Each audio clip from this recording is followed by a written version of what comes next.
Page 7, Cuckoo. There's several different pieces around that are titled Cuckoo. Here they're saying, where does the cuckoo go? Well, let's learn the piece first, and we'll put the cuckoo in its place later.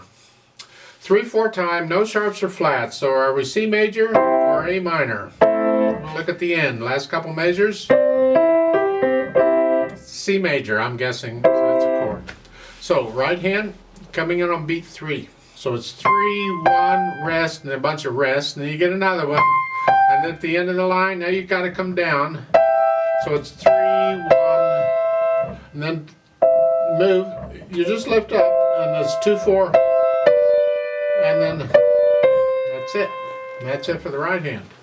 The left hand, treble clef again, so it is a B, F, and then here, connect, and again, then the last line, remember that the note below the second ledger line is a G, remember that, G, and I recommend 4th finger on the C at the end, all legato, all connected, and then play them together, so it's 3, 1, 2, 3, 1, 2, 3, 1, 2, 1, 2, 3, 1.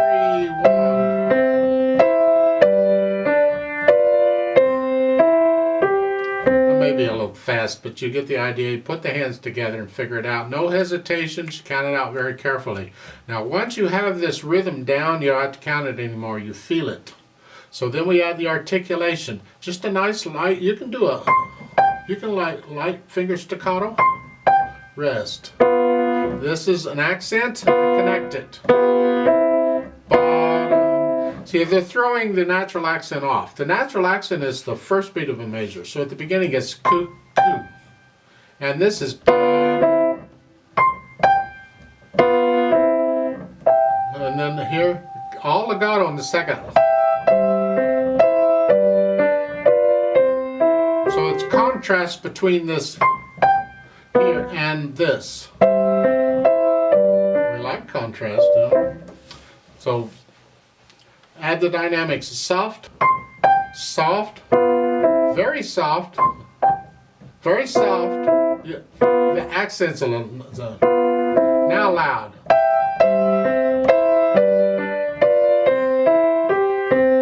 I have a problem with that, and that don't get too loud. I think probably a moderately loud is fine. You just want to make a statement here because this part is soft.